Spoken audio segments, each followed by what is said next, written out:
Hanno vinto gli ambulanti e giovedì 28 maggio il mercato settimanale in Corso del Popolo a Chioggia tornerà a svolgersi regolarmente.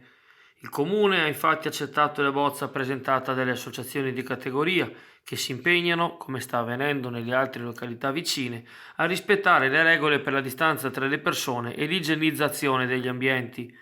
Fino alla fine dell'emergenza, dunque, a Sioba sarà possibile accedere usufruendo di spazi più larghi e trovando anche le mascherine a disposizione nei banchi, che saranno ridotti nella misura, se non nel numero. Salta così la prevista manifestazione di protesta, annunciata dagli ambulanti stessi, dopo che nelle ultime 3 settimane avevano potuto fare mercato solo i titolari dei banchi di generi alimentari, di piante e fiori, contingentati nella zona di Vigo sotto la sorveglianza dei volontari.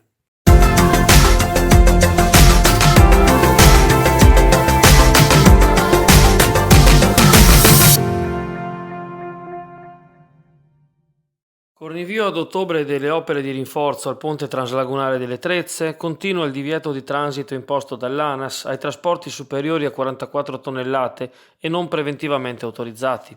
Il presidente del Comitato per il rilancio del porto di Chioggia, Alfredo Calascibetta, lamenta il blocco pressoché totale del traffico diretto allo scalo clodiense. Come se non bastasse il mancato scavo dei canali di navigazione, esordisce l'operatore, e lo scoppio del contagio con il personale in cassa integrazione, anche questa misura taglia fuori un porto che sta morendo sotto tutti gli aspetti.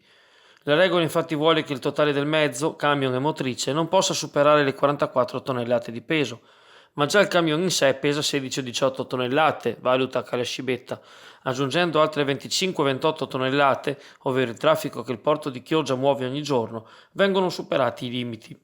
L'incontro con ANAS, voluto dagli operatori stessi, è servito soltanto a certificare che l'ente autorizza solo coloro che inviano preventivamente la richiesta, previa comunicazione con tutte le specifiche e valutazione caso per caso. A questo punto l'autorità portuale di sistema a Venezia sta cercando di finanziare una perizia nei confronti del calcestruzzo e della tenuta del ponte, dal momento che, secondo il Comitato per il rilancio del porto, ANAS sostiene di non avere denaro sufficiente. L'ingegnere Andrea Menin dell'autorità portuale, conclude Alfredo Carescibetta, nominerebbe un perito tecnico per verificare lo stato dell'opera, prima che in autunno partano i lavori di sistemazione. È la soluzione più vicina.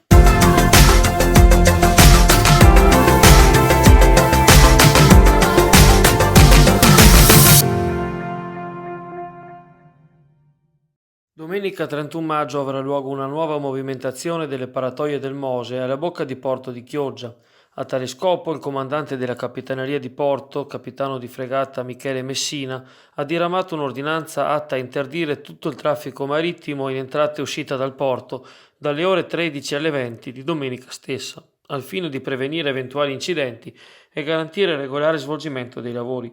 Sarà proibita nello stesso orario anche la sosta e l'ancoraggio, nonché ogni mestiere marittimo nell'area portuale compresa tra i fanali verde e rosso del porto di Chioggia, il fanale rosso del forte di San Felice e il molo d'ingresso nel porto rifugio, al lato laguna. Sono esclusi dal divieto i 2 mezzi nautici del Consorzio Venezia Nuova impegnati nella vigilanza del cantiere, oltre ai mezzi da lavoro adibiti alle operazioni in questione, le unità navali della Guardia Costiera, delle forze dell'ordine e di soccorso. Al termine dei lavori sarà la stessa Capitaneria di Porto a comunicare, tramite i canali 16 e 14 VHF, l'effettiva riapertura della bocca di porto e del transito marittimo.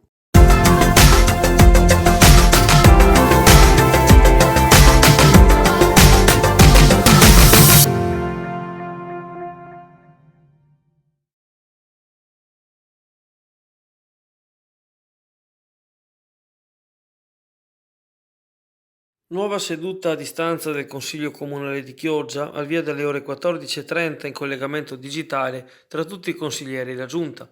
Nella speranza che non subentrino problemi tecnici come lo scorso venerdì, saranno 13 gli argomenti all'ordine del giorno, quasi tutte mozioni promosse dalle minoranze. Tra esse, oltre all'applicazione del bonus facciate chiesta dalla Lega, sarà discusso il futuro della colonia Turati, la pensierina della fermata dell'autobus in Campo Marconi, istanza della segretaria del PD Barbara Penzo, l'escavo dei fondagli e protocollo fanghi su testo del leghista Marco Dolfin. Dal canto suo la maggioranza consiliare a 5 Stelle chiederà il riconoscimento dei comitati civici delle frazioni attraverso una variazione allo statuto comunale. La seduta non sarà trasmessa in diretta streaming, ma sarà visibile in differita.